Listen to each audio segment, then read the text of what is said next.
Hello बच्चों, कैसे हो आप सब। आप सबका स्वागत है वरदान चैनल पर।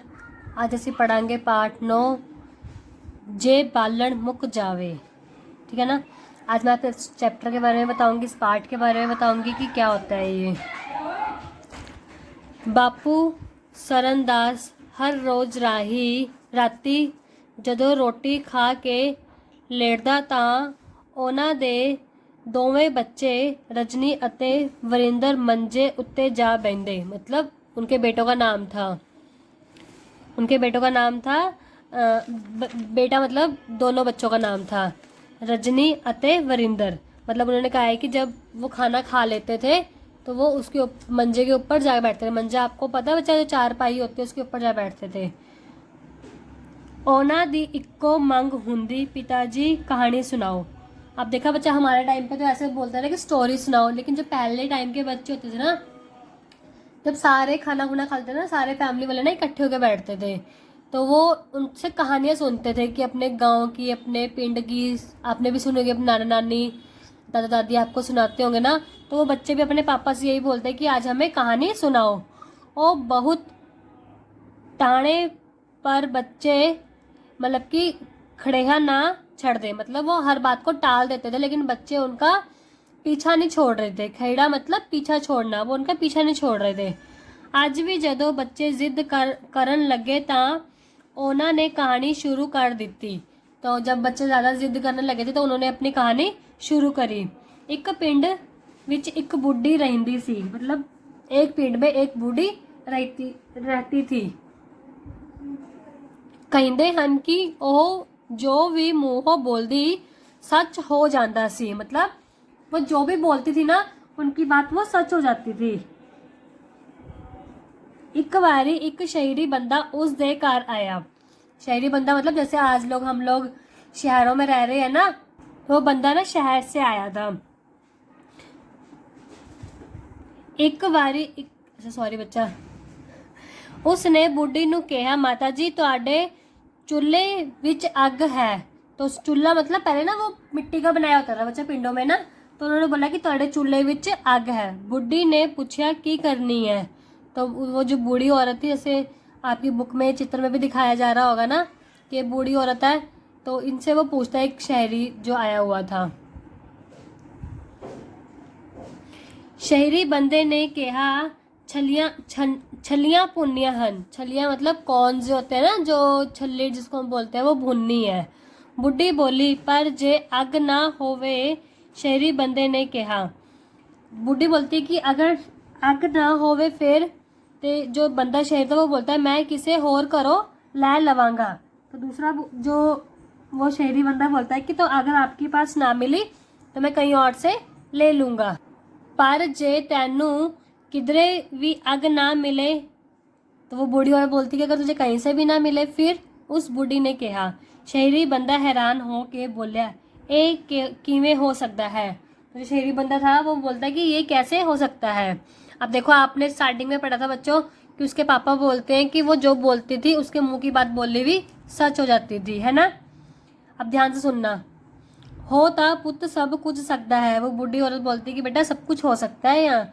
ये भी हो सकता है कि लोकां दे घरी अज बालन ही ना होवे फिर आग किवें मचेगी। बालन ही ना होवे मतलब तो फिर आग कैसे लगेगी। पर बालन क्यों ना होवे, कदे बालन भी मुक सकता है दुनिया विचों। तो उसने बोला है कि कभी ये बालन भी मुक सकता है। बच्चा अब लास्ट में आप मेरे को बताओगे कि बालन होता क्या है। देखो मैंने अभी तक नहीं बताया आपको, लेकिन जब आप कहानी सुनोगे ना तो मेरे को एक कमेंट करके बताना कि आपको इस कहानी से बालन का मतलब क्या समझ में आया। केहो जी गल करनी ए माई। तो वो जो शहरी था वो बोलता है कि माई ये आप कैसी बात कर रहे हो। बुढ़ी माई मुस्कुरा पई। जब वो बूढ़ी औरत थी वो हंसने लगी। अपनी डगोरी उतहा चुक के ओ बोली। मतलब कि उसने जो लाठी पकड़ी हुई थी ना हाथ में, उसने वो उठाकर बोली, जा अगले 24 घंटे तैनू किधरे भी बालन नहीं मिलेगा। देखो उसने उससे शहरी बंदे को बोल दिया कि जा तेरे को 24 घंटे में बालन कहीं नहीं मिलेगा। बुढ़ी दे बोल ता पूरे ਹੁੰਦੇ ਹੀ ਸਨ, पर शहरी बंदे ਨੂੰ विश्वास ना आया। देखो बच्चा, मैंने आपको बताया था ना स्टार्टिंग में, उसके पापा उन बच्चों को बता रहे थे कि वो बुढ़ी जो बोलती थी सच बोलती थी, लेकिन वो जो शहरी बंदा था ना, उसको विश्वास नहीं हो रहा था कि वो बूढ़ी जो बोलती है सच होता है। उसने सोचा बुढ़ी चली हो गई है। अब वो सोच रहा था कि जो बूढ़ी औरत है वो, जैसे हम मजाक मजाक में बोल देते हैं तू पागल है, तू बेवकूफ़ है, तेरे को नहीं पता, तो वो भी सोचता है कि ये चली हो गई है। ओहो ਅੱਗ ਲੈਣ ਅਗਲੇ ਘਰ चला गया, पर उसने वेख्या कि उस घर विच बालन मुक्या होया सी। देखो बच्चा, वो दूसरे घर में गया, लेकिन वहाँ पे क्या था, बालन खत्म हो गया था। अब यहाँ पे फिर एक बालन वर्ड आया, आपको इससे पता लग जाएगा कि बालन क्या होता है। आप मुझे कमेंट करके ज़रूर बताओगे। शहरी बंदा उस पिछों घर घर फिरया, पर सारे लोग ही बालन मुक्कन दी शिकायत कर रहे सन। देखो वो जो था बंदा, वो हर एक घर में जा रहा था, लेकिन सब घर वाले उनको क्या बोल रहे थे कि बालन खत्म हो गया है। किसी दे घर चाह पानी नहीं सी बनया। देखो कहीं पे भी चाय पानी भी नहीं बना हुआ था, सबके घर पे बालन खत्म हो गया था। रोटी नहीं सी पक्की, भुखे निहाए वेहड़िया विच विलगदे फिरदे सन, मतलब कि इधर उधर वो घूम रहे थे। तद शहरी बंदे नू विश्वास हो गया कि उस बुढ़ी दे बोल सचमुच पूरे हो गए ने। देखो उसको विश्वास आ गया था, जो बुढ़ी औरत बोलती है कि वो सब कुछ सच हो जाता है। बेटा ऐसा कुछ होता नहीं है, कभी कभार ऐसा हो सकता है कि किसी की बोली हुई बात सच हो जाए। ये कोइंसिडेंस जिसको हम बोलते हैं ना, वो होता है। फिर उसने सोचा हो सकता है ये बालन इस पिंड विच ही मुक्या होवे, शहरी चलदे हाँ। उसने बोला कि क्या पता वो यहीं पे ख़त्म हो गया पिंड में, तो उसने कहाँ जाने का सोचा, शहर में। ਉੱਥੇ ਜਾ ਬਾਲਣ ਦੀ ਥਾਂ ਕੋਲਾ, ਮਿੱਟੀ ਦਾ तेल, गैस से बिजली वरती जाती सी। देखो शहर में तो बच्चा हमारे पास चूल्हे होते नहीं है ना, तो उसने सोचा कि मिट्टी का तेल वगैरह ये हमें कहाँ मिलेगा, वहाँ तो गैस ये बिजली से चलते हैं। ਉਹ ਜਦੋਂ ਪਿੰਡੋਂ ਬਾਹਰ ਆਇਆ ਤਾਂ ਸੜਕ ਉੱਤੇ ਇੱਕ ਬੱਸ ਖਲੋਤੀ ਸੀ, मतलब एक बस खड़ी थी। उसने आले दुआले 40-50 बंदे इकट्ठे होए खड़े सन। वो बस का वेट कर रहे थे बच्चे, सबने ना शहर जाना होगा, तो वो एक ही बस आती थी पिंड में, है ना, तो जो एक बस होती थी उसी में सब चढ़ जाते थे। फिर शहरी ने सोचा ये भी चंगा होया, ਉਹ बस उत्ते छेती ही शहर पहुंच जाएगा, कि उसने बस में ही जाना सही सोचा कि वो टाइम से घर पहुंच जाएगा। बस दे कोल आया तो पता चलिया कि वो खराब है। जब वो बस के पास गया, देखो बस भी खराब निकली अब, है ना। उसने भीड़ विच घेरे होए बस दे ड्राइवर ਨੂੰ पूछया कि खराबी हो गई भरावा। अब वो बस वाले से पूछता है कि ये क्या खराबी हो गई है। ड्राइवर ने जवाब दिता सी बालन मुक गया है। अब देखो बच्चा, ड्राइवर ने भी क्या जवाब दिया उसको कि बालन खत्म हो गया है। बालन मुक गया कि बस बालन नाल चलती है। वो पूछता है कि क्या बस जो हमारी है ये बालन के साथ चलती है। होर की पेट्रोल ते डीजल भी तां बालन ही हुंदे ने जी, हुण बस नहीं चल सकती। अब देखो बस में भी देखो बालन खत्म हो गया था और वो बस भी नहीं चल पा रही थी। बालन तो बिना रोटी पक सकती है बापू जी। उसने बोला कि जो बालन है उसके बिना रोटी पक सकती है, तो उन्होंने बोला कि नहीं। फिर ए बस किवें तुर पाएगी, तो उसने शहरी से पूछा था ना वो क्वेश्चन, क्या रोटी बन सकती, तो उसने बोला कि नहीं। तो उसने बोला तो फिर बस कैसे चल पड़ेगी। शहर उत्तों 4 किलोमीटर दूर सी। जो शहर था वो पिंड से 4 किलोमीटर दूर था। शहरी बंदा बड़ी मुश्किल विच फस गया, पर थोड़ी दूर आके उसने वेख्या एक बंदा मोटरसाइकिल लई खलोता सी। मतलब एक बंदा खड़ा होगा, वो मोटरसाइकिल लेकर खड़ा था। शहरी ने सोचा वो उस दे नाल बई के चला जाएगा, पर जदों उस दे कोल आके पूछया तां उसने भी बस ड्राइवर वाला उत्तर दिता पेट्रोल मुक गया है। अब देखो अच्छा, उसकी किस्मत कितनी ख़राब थी। तो पहले बस वाले के पास गया तो बस वाले का पेट्रोल ख़त्म, फिर वो मोटरसाइकिल वाले के पास गया तो वो मोटरसाइकिल वाले का पेट्रोल ख़त्म हो गया था, है ना। तो वो सोचने लगा होगा ਇਹ कमाल ही गल है। शहरी बंदे ने हैरानी ते थकावट नाल कहा इंज तां सारे कारोबार रुक जाएंगे। देखो बच्चा, एक चीज़ लाइफ से चली जाए तो कितनी मुश्किल है ना। तो वो बंदा भी वही चीज़ सोच रहा था कि ऐसे तो सब कुछ ही ख़त्म हो जाएगा। ਉਹ ਬੰਦਾ बड़ी मुश्किल नाल पैदल तुर के शहर पहुंचया। ਸ਼ਹਿਰ ਦੇ ਬਾਜ਼ਾਰ ਵਿੱਚ ਉਸਨੇ ਵੇਖਿਆ ਕਿ ਦੁਕਾਨਦਾਰ ਅਖਬਾਰਾਂ ਧਰਿਆਂ ਤੇ पखियां नाल हवा चल रहे सन। अब देखो बच्चा, इससे आपको क्या समझ में आया कि शहर में भी लाइट नहीं होगी, है ना। तो वो जो लोग थे शहर में, वो भी जैसे हम लोग अपने बचपन में ना अखबार के साथ कॉपीज के साथ वो पंखा झुल लेते थे, तो वो भी ऐसे ही कर रहे थे। जदों वो अपने घर पहुंचा तो पता लगा कि बिजली बंद है। कुछ खिंच के उसने अपने वड्डे मुंडे कोलों पूछा, बिजली नू की गोली वज गई है अज। तो उसने अपने बड़े बेटे से पूछा कि आज बिजली को क्या हो गया है। बिजली केड़े थर्मल प्लांट तो आउंदी है, उत्थे कोला मुक गया है। तो उन्होंने बोला कि जो बिजली है वो कौन से थर्मल प्लांट से आती है, क्या वहाँ पर भी कोला ख़त्म हो गया है। यह बालन मुक्कण वाली चंगी मुसीबत है। तो उन्होंने बोला कि ये अच्छी मुसीबत पड़ी है, हर थां ही बालन मुक गए हैं। ओह वेले शहरी बंदे दा छोटा पुत्र बैग चुक्की अंदर आया।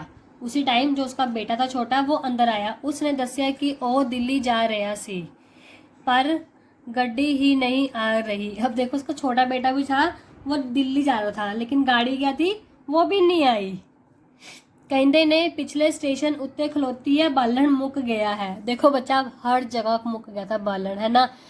मतलब किसी को कुछ भी नहीं मिल रहा था, ना कुछ खाने को मिल रहा था, ना किसी को कहीं जाने आने के लिए मिल रहा था। सब कुछ ही बंद हो गया था, सिर्फ एक बालन खत्म होने के कारण। शहरी बंदे नू कुछ डर जिहा लग्या। अब जो शहरी बंदा था ना, वो थोड़ा सा डर सा गया था।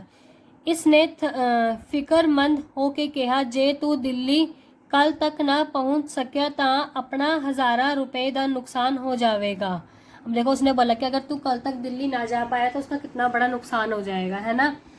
टेलीफोन करके पता कर, जेकर कोई हवाई जहाज जाता होवे तो उन्होंने बोला कि फ़ोन करके पूछो कि कोई एरोप्लेन वगैरह जा रहा है। मुंडे ने टेलीफोन चुकिया तो पता लग्या कि बालन मुक जान करके कोई भी जहाज नहीं उड़ रहा। देखो बच्चा, अब जहाज भी नहीं उड़ पा रहा था, एक बालन खत्म होने के कारण। देखो, उस बुढ़ी माई की बात सच हो गई थी, है ना, कि तुझे अगर कहीं से भी बालन ना मिला फिर। कुछ चीर पिछों रात पै गई, सारे घरां विच खूब हनेरा हो गया। खूब हनेरा मतलब बहुत ज़्यादा हनेरा हो गया था, अंधेरा हो गया था। किसे दे भी घर चूल्हा ना बलन करके रोटी नहीं सी पक्की। देखो बच्चा, बालन खत्म था, किसी के घर खाना तक नहीं पका हुआ था, बच्चे भूखे रो रहे सन। जो बच्चे थे वो भूख के मारे रो रहे थे। गर्मी विच कमरियां दे अंदर सोण वाले लोग पखे ना चलन करके मुंडकी होए सन। मतलब उनको गर्मी से आए हुए थे। देखो ना बच्चा, अब गर्मी आ रही है ना। जब हमारे यहाँ पे भी लाइट वगैरह जाती है तो हम कितना शोर डालते हैं कि हाई लाइट नहीं है, पंखा नहीं चल रहा, गर्मी लग रही है। तो उनके लिए भी मुसीबत वाली बात हो गई थी।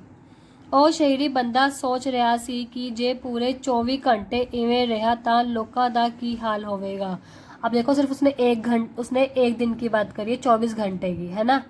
तो 24 घंटे में इतना बुरा हाल था, तो सोचो अगर और टाइम के लिए, थोड़ी देर के लिए बालन मुक जाए, बालन कुछ भी ना हो तो कैसा लगेगा सबको, है ना। शहरी बंदे ने घबरा के हाथ जोड़िया, कहा, हे माई बुढ़ी, जे तेरे कहीं नाल ही दुनिया विच बालन मुक्या है तां मेहर कर, मैं तो ये भैड़ी हालत होर नहीं देखी जाती। उन्होंने बोला कि जो माई ने बात बोली थी, अगर उसके बोलने पर दुनिया में ऐसा हुआ है तो ये उससे वो हालत देखी नहीं जा रही थी। उस दे कहीं दी दिन सी कि उसे वेले बिजली आ गई। देखो बच्चा, उसके लिए वो सीख थी। उसने वो बात कही और उस थोड़ी ही देर बाद बिजली आ गई थी। एकदम जिवें लोकां दे तन मन खिंच पए। जैसे बिजली आती देखा ना, हम भी कितने खुश हो जाते हैं। बच्चे खुशी नाल किलकारियां मारन लगे। सुआणियां रोटियां पकाउन लग पईयां। मतलब कि जो मम्मियाँ थी वो सारे घर का खाना पकाने लगे थे। पखे हवा देन लग पए। इंज लगदा सी जिवें सारा शहर ही कुड़ी नींद पिछों जाग गया है। मतलब वो गहरी नींद में सो रहे थे और एकदम से जब जाग खुली तो कितना अच्छा सा लगा, है ना। ऐनी कहानी सुन के पिताजी चुप कर गए। बच्चों को इतनी सी कहानी बताई और पिताजी फिर चुप कर गए थे। बस बात मुक गई। पिताजी रजनी ने पूछा, रजनी उनके अपने पापा से पूछती है कि पापा बात खत्म हो गई कि यहीं पर। ते होर की चंगी लगी है बापू, शरणदास ने कहा। जो उनके पापा थे वो थे शरणदास। उन्होंने अपने बच्चों को पूछा कि कहानी तुम्हें अच्छी लगी? चंगी तो लगी है पर कि यह सच्ची गल है बापू जी, वरिंदर ने कहा। जो उनका बेटा था ना वरिंदर, उसने पूछा कि पापा ये जो आपने कहानी हमें सुनाई क्या वो सच्ची थी? सच्ची बिल्कुल नहीं, मैं ये सारी मनो जोड़ी है। उन्होंने बोला कि ये कहानी सच में नहीं थी, उन्होंने खुद ही बनाई थी बच्चा ये कहानी। पर तुसी सोच के वेखो कि जे किधरे इस तरह बालन मुक जावे तां की बने, बापू शरणदास ने कहा। उनके पापा जी ने कहा था कि अगर सच में ऐसा ही हो, बालन मुक जाए तो हम कैसे रहेंगे। दोवें बच्चे चुप हो गए। ਉਹ ਗੰਭੀਰਤਾ ਨਾਲ ਸੋਚ ਰਹੇ ਸਨ ਕਿ ਜੇ सचमुच ही बालन मुक जावे तो लोगों का की हाल होवेगा। अब आपने मेरे को बच्चा कमेंट करके बताना है कि बालन का मतलब क्या था इस कहानी में। इस कहानी में नहीं, वैसे नॉर्मल कि बालन का मतलब कैसा होता है, क्या है। आज बच्चा ਅਸੀਂ ਹੁਣ ਕਰਾਂਗੇ ਇਹਦੇ खालिस्तान परो। माता जी ਤੁਹਾਡੇ चूल्हे विच डैश है, तो उसने क्या पूछा था बुढ़ी माई से? आग। कि आपके चूल्हे में आग है क्या? दूसरा प्रश्न है बुढ़ी माई डैश पई,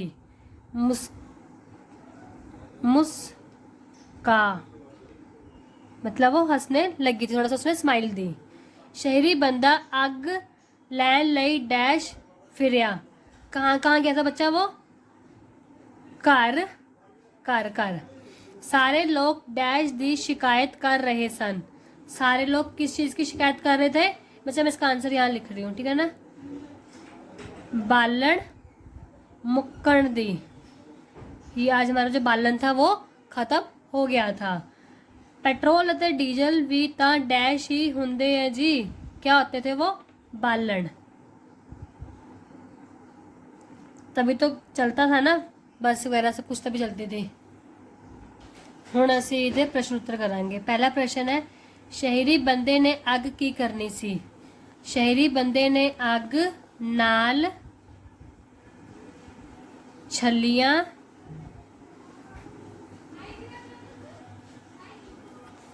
भुननियां।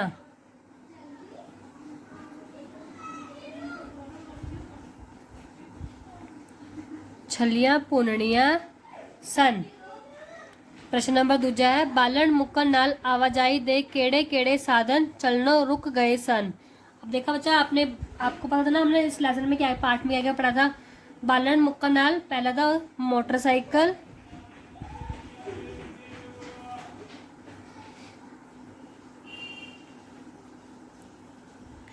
बस, रेल गड्डी,